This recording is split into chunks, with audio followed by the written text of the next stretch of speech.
Hello and welcome to the Property Lifestyle Mastery podcast. I'm Jackie Tomes, and on this show we are having open and honest conversations about what it really takes to invest in property that creates genuine cash flow and genuine freedom from those that have been there and done it. And we look at this from all kinds of different angles, some of which you might not expect. And that is the topic of today's conversation, and why another property strategy is not necessarily the answer that you're looking for, and looking at the problems that you're facing when it comes to getting your next load of finance raised, your next load of deals done and more cash flow created. What is the real problem that's holding you back? So a fantastic conversation this week with Dom and Dave. You're really going to love this. So without further ado, here's Dom and Dave.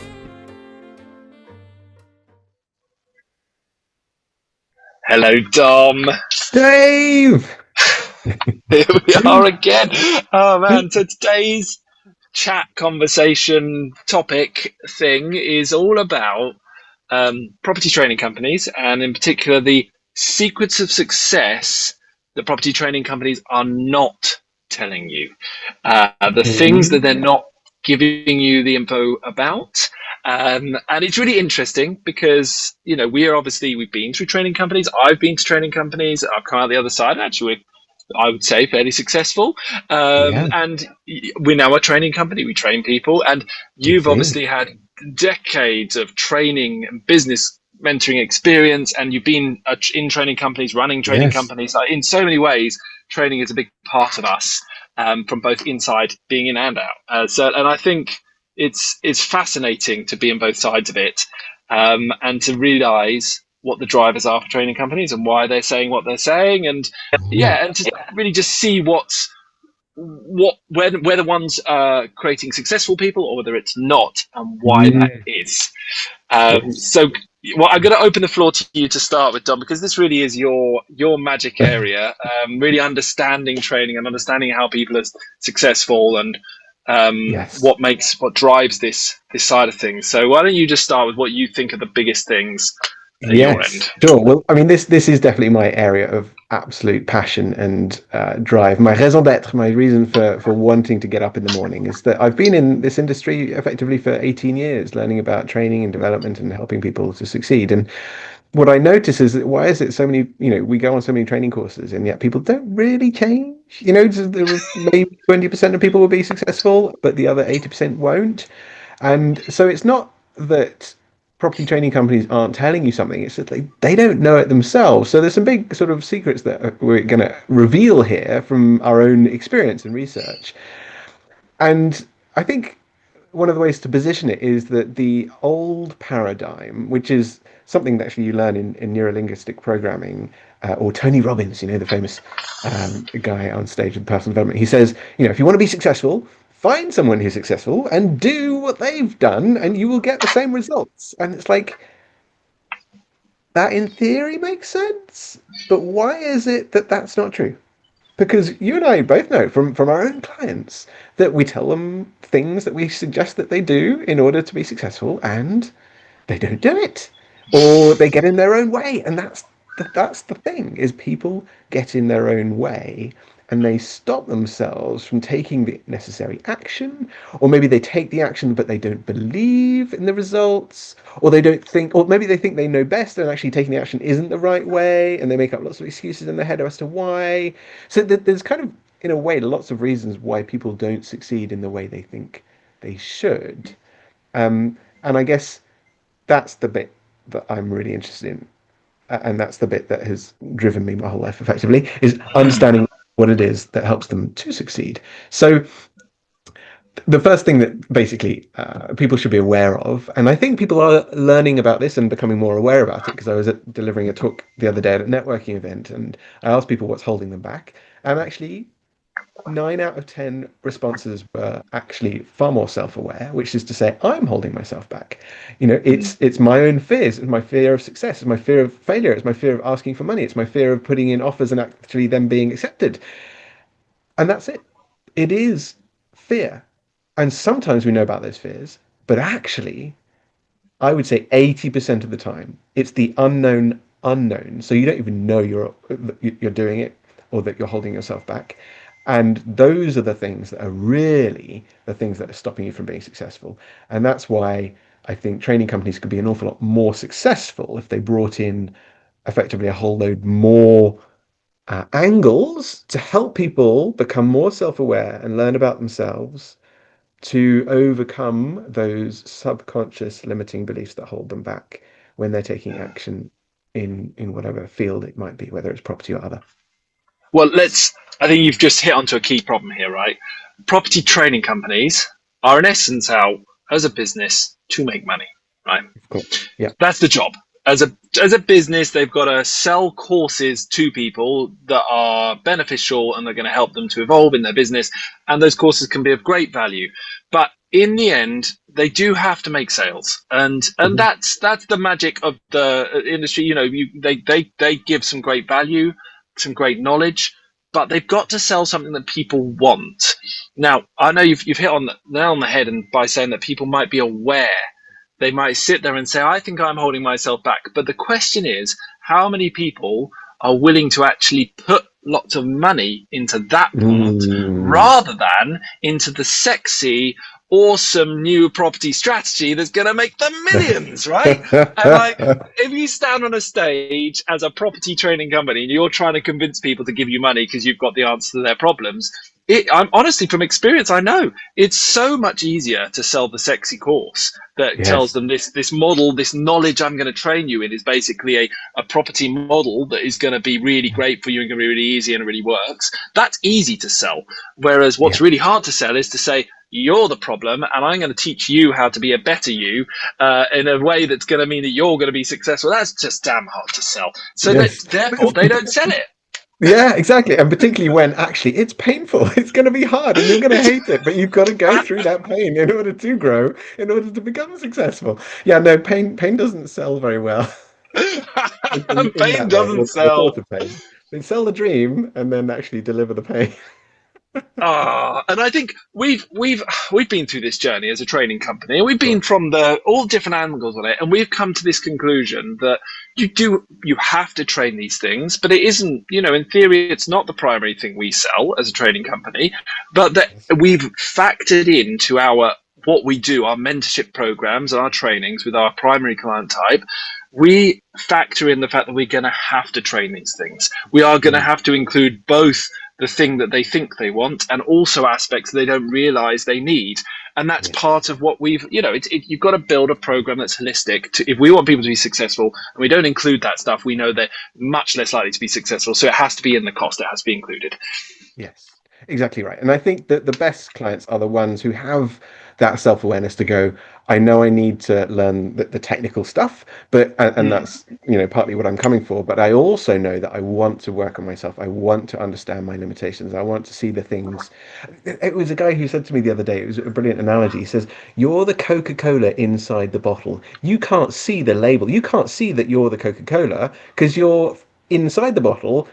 You're not on the outside seeing the label. And so that's where you have to effectively be, be the mentor to show, look, you're actually, let me give you a different perspective on this. This is who you are, that you're the Coca-Cola, but you can't see that. So that's a great way of thinking about it, and to go, actually, I want to start to learn and see the things that I can't see about myself, because that's where I'm really going to grow.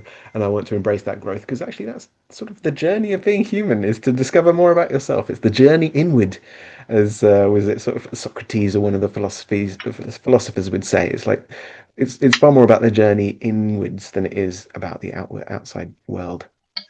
So let's go deeper on that inwards part then, because it's not just like fear is in essence the big picture basis. It's the fundamental human driver, the animalistic driver, right? Okay, but let's go more nuanced than that, because I think we've seen it in many different clients in many different ways. And the hardest thing is the seeing of where you are, in essence, the reason for your success or not success. And I think I've noticed over and over again that people not realizing that the business is purely a reflection of them. There is only one thing that business, it's like who they are is actually the business. And that's what you just described, the Coca-Cola thing, right? Their Coca-Cola is, and the label on the Coca-Cola is literally could be interchangeable to anything, but the taste, the drink itself, the label is just the branding. You've gone to a good brander and you've put a label on. Great. Yes. But the rest of it, the thing that sells, the thing that's going to be successful is you. And people can't quite see that if the business is doing well or is struggling, there is only one factor, only ever one factor, them.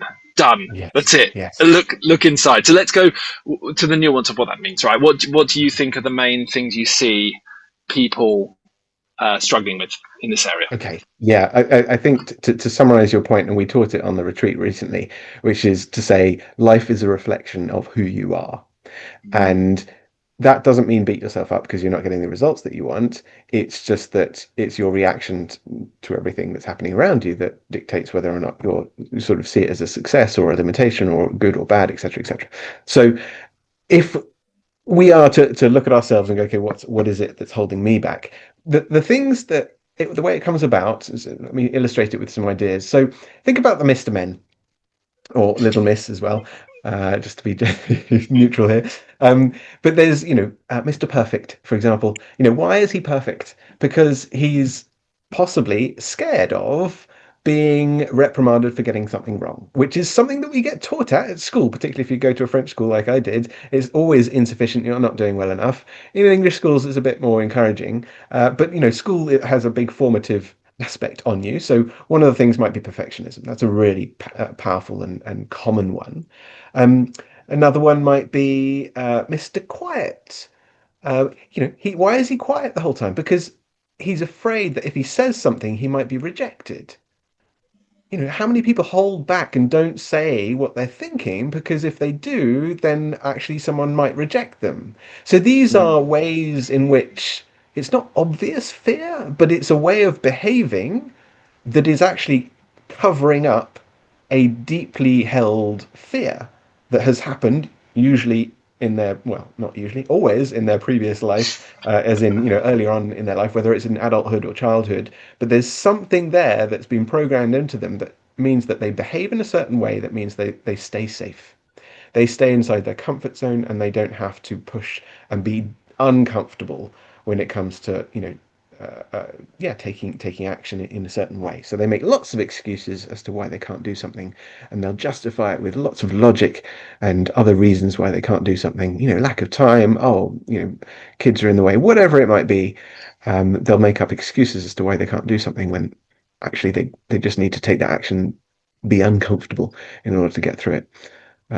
Sorry, went off on a tangent there, but yeah, does that explain some examples? Yeah, it's great. And I was just thinking when you were talking there about we've heard every excuse under the sun. It's hilarious because we have our monthly KPI calls with our mentees, and we're sitting on them today actually.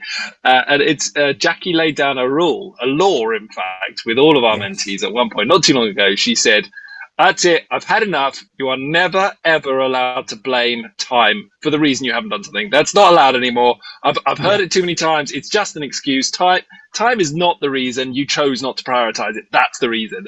And people, exactly. That was ages ago. She laid down that law, and it's still got people going.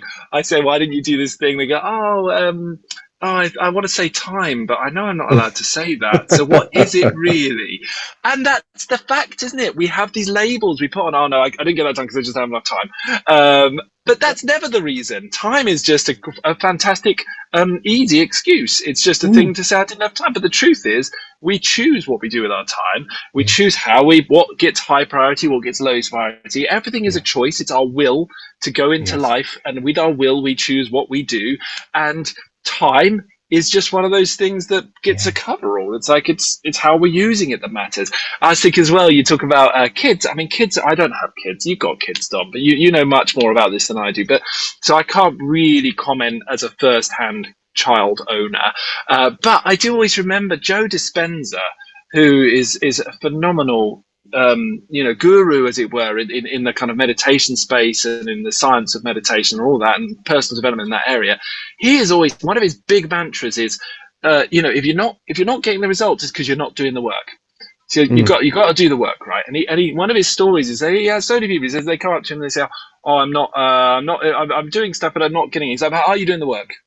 Are you doing the work?" And then they'll just kind of say, "Oh, well, I'm not, maybe." It's like, but are you doing the work? If you're doing the work, it's going to work. If you're not doing the work, it's not. And then one of the big excuses they come up with is often kids, children. Now, Joe does have kids, and one of his things is he says, look, kids, everyone has kids. They're just little human beings. He said, I sit down every day, I meditate with my kids running around me. They've learned what it's like when daddy meditates. They are running around me while I meditate. I've learned to use them as a great practice in my meditation. I've evolved my ability to meditate with my kids, and they actually have become calmer because they're around me while I meditate. It's like, I don't know anyone else who would say, yeah, I meditate with my kids there, and that's part of, that's how I make sure I fit in my meditations. I'll look after my kids and meditate at the same time, and it all works. And he's managed it. He's found a way to make that work. But I know that everyone, if I said, well, aren't you meditating in the mornings? If they've said they will, they say, oh, I'm going to meditate 5 times a week. And I say, well, didn't you do it? Oh, well, I have my kids. I have my kids that week. It's a great excuse, but not necessary. Yeah. Exactly. And also it's boring. It's one of those ones the mind likes to keep active and likes to create lots of reasons why it can't do something. And actually the very practice of meditation is exactly what is needed to discipline ourselves to focus on the thing that we don't necessarily want to do. Because sometimes it takes a bit of hard work in order to build up that mental or emotional or physical muscle that is needed to actually overcome that barrier, that limitation that we previously had. So yeah, that's a great analogy that you use there, a great story to tell. And yeah, meditation is definitely a way forward for building more mental discipline around doing things that we should be doing rather than things that we want to be doing.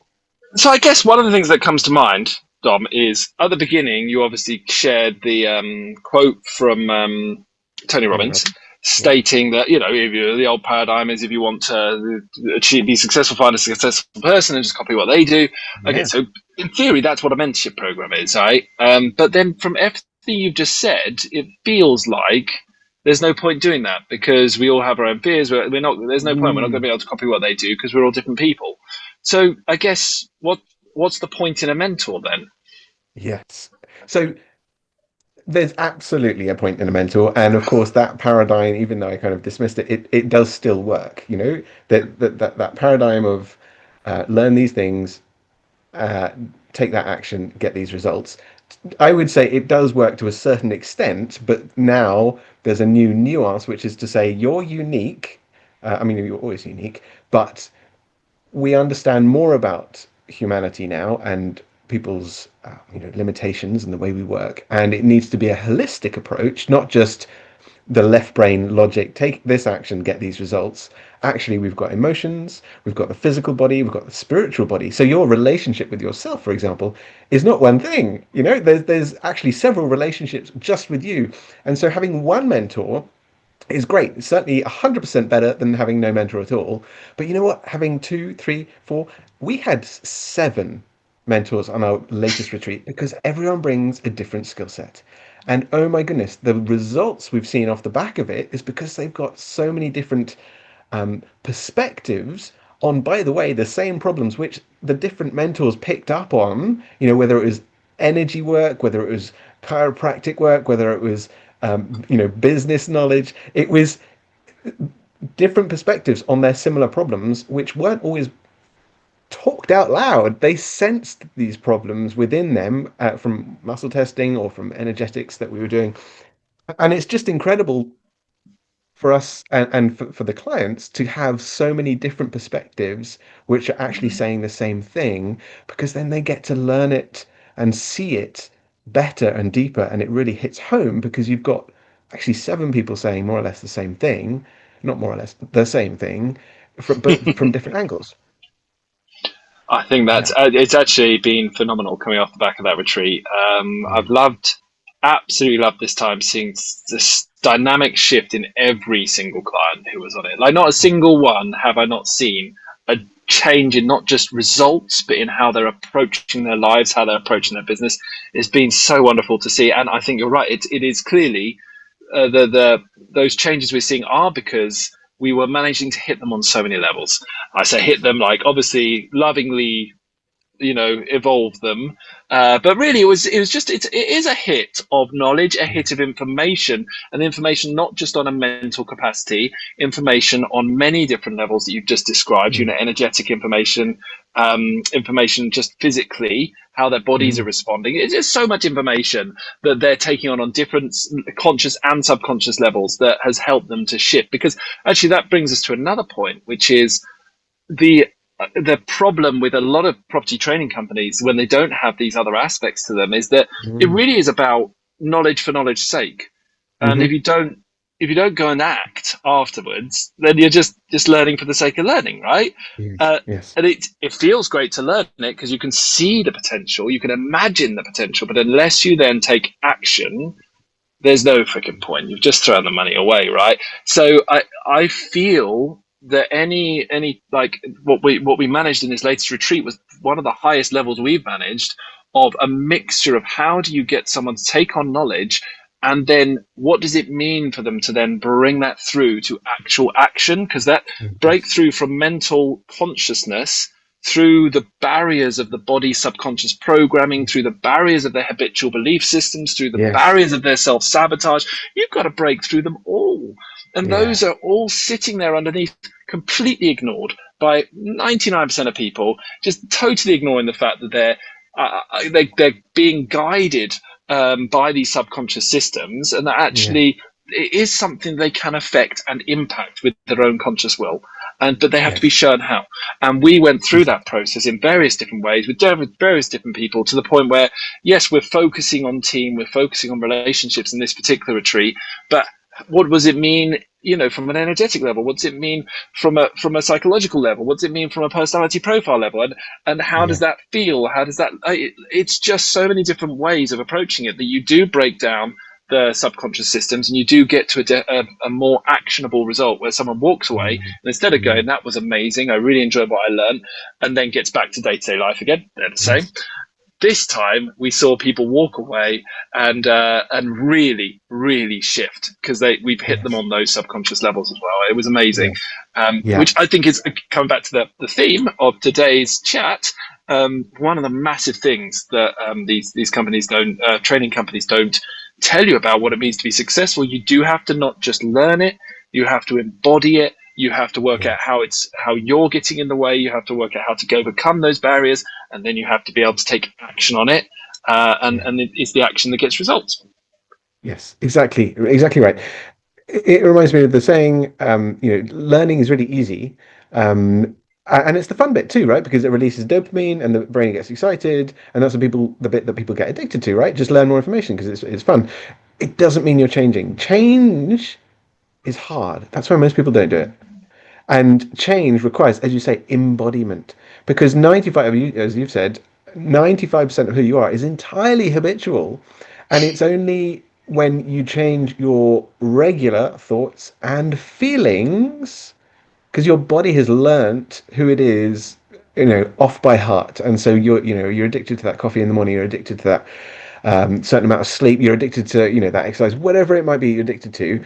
Your body knows it far better than your thoughts in a way. And so actually it only becomes real when your body has learned it. And that's why we have to go through a situation like, raising finance. You have to practice it again and again and again until the conversation is so natural and you know that you can do it without worrying about it. It's like, I know that I can just have that conversation and I'm going to be able to raise finance, because you've been through it so many times that the body's learned it.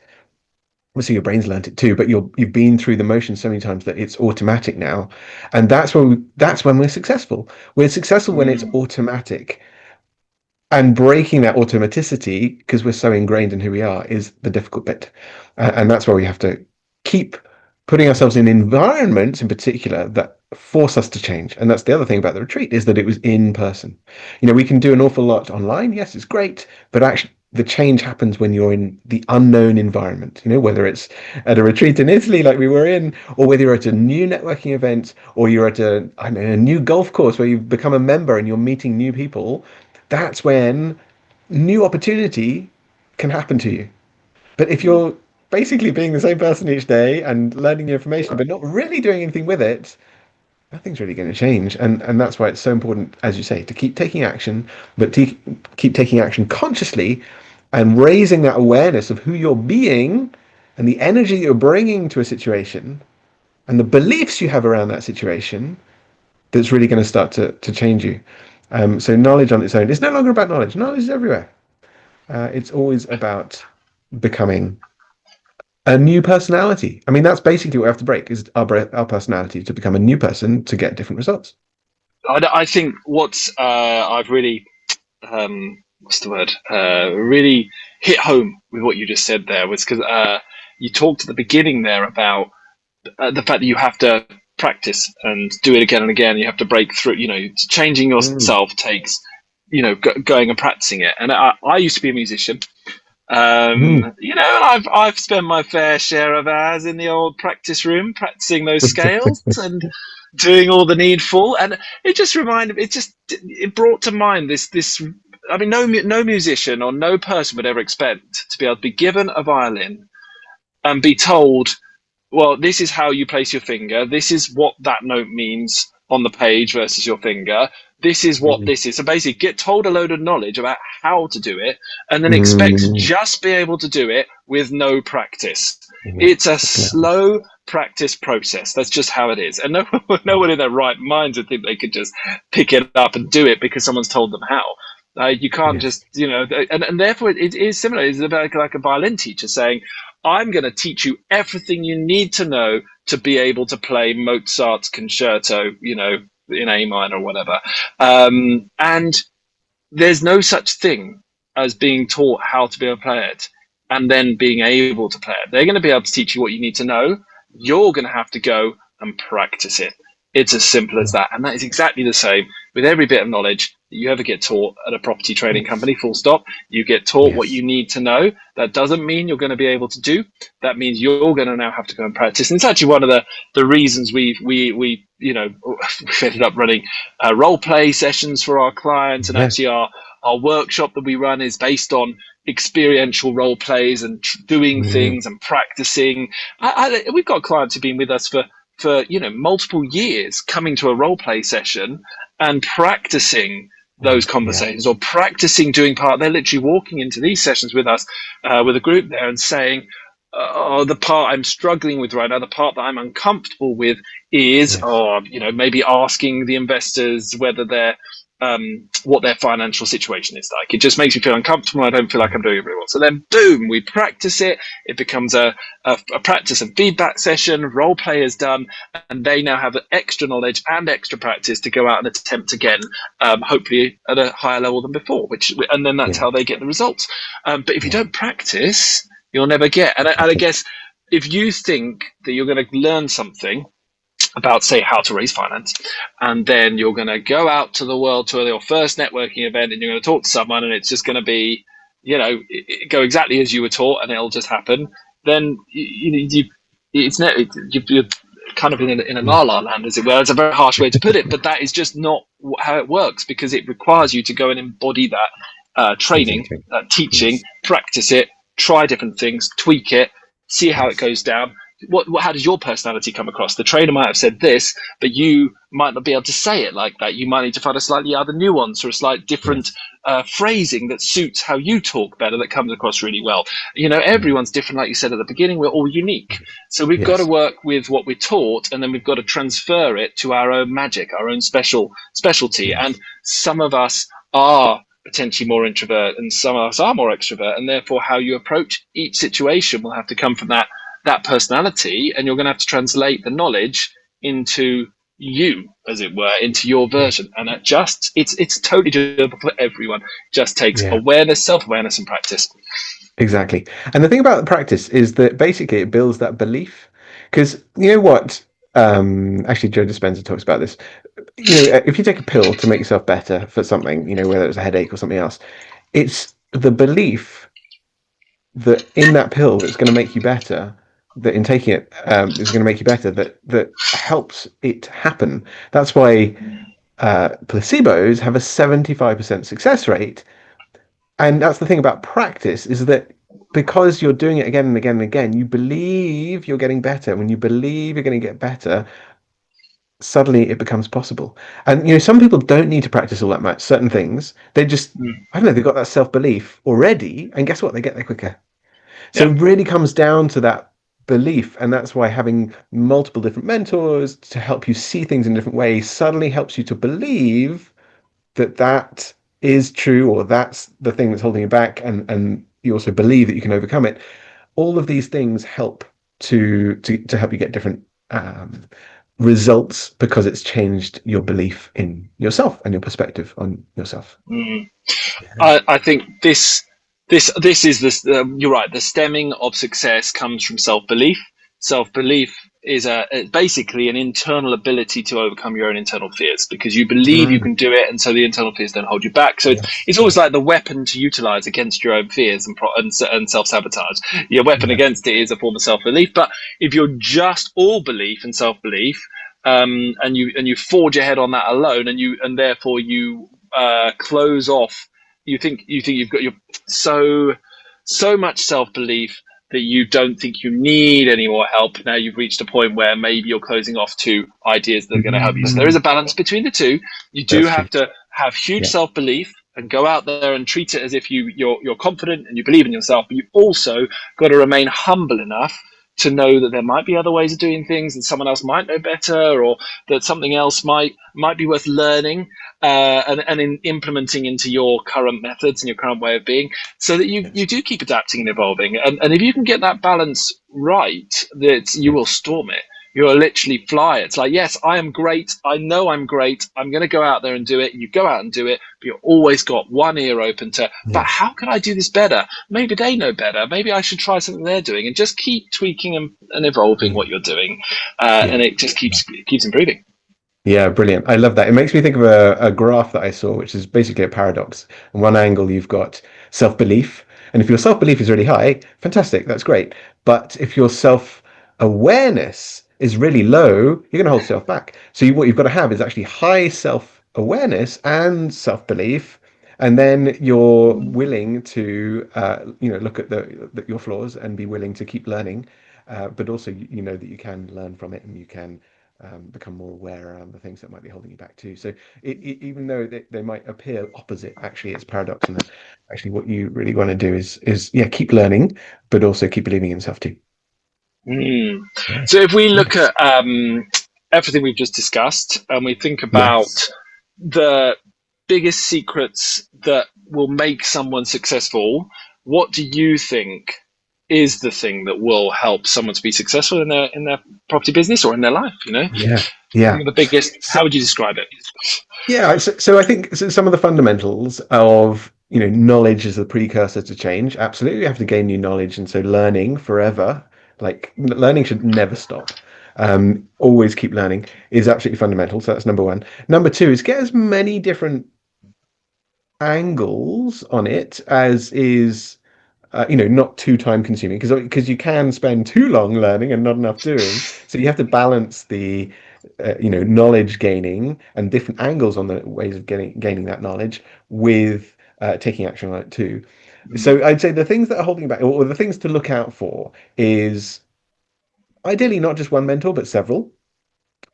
Massive action all the time. And number three, really important, is to be willing to get uncomfortable, because that's where you're growing. When you're uncomfortable, that's when you're growing. If you're in your comfort zone, so it feels all right, then you're not really pushing yourself, and as a result, you can't grow. It's a bit like growing muscles. You have to break them. You have to run for longer. You have to lift more weights in order to get stronger. If you're just doing maintenance, you're staying the same. So get uncomfortable, keep learning, and keep learning from different angles in a holistic approach that isn't just about knowledge. It's also about emotion, spirituality, mental, emotional. um yeah, and that's kind of, that would be a summary. What about you? Well, I want to kind of add to what you just said. I was going to summarize, but actually, you've hit something I really wanted to cover, which was this feeling of uncomfortable is so important.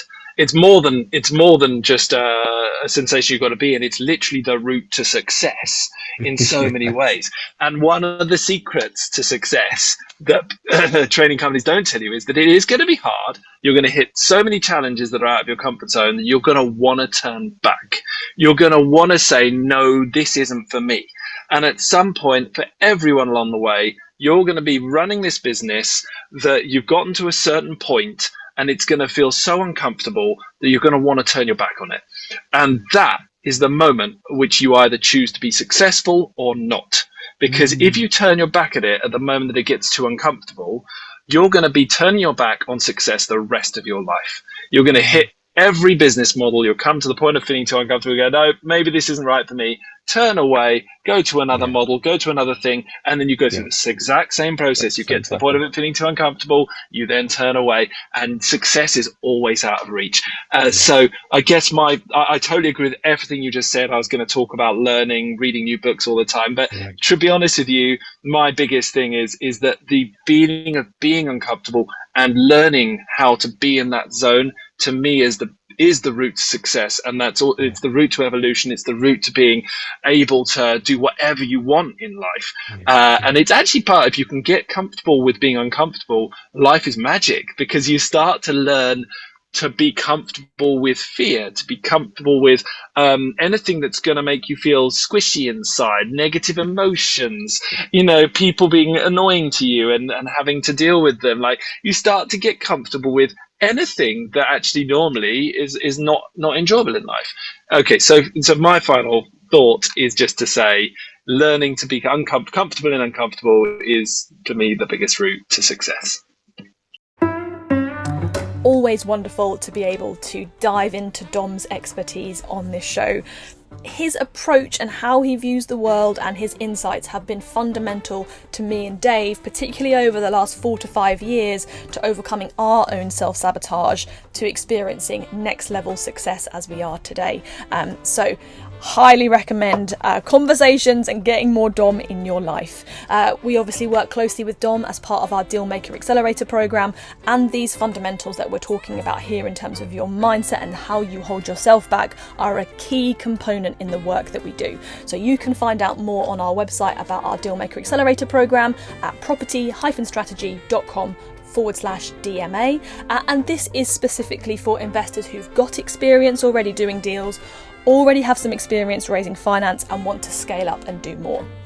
If you aren't quite ready for that yet, if you're still getting started and struggling to get to that next level to be ready for that kind of support, then check out Dom's Unleash You program, which is all about getting rid of this stuff that is holding you back to help you to really accelerate progress towards the deals that you need to do to hit your goals. So have a fantastic week ahead, and we'll be back with you same time next week.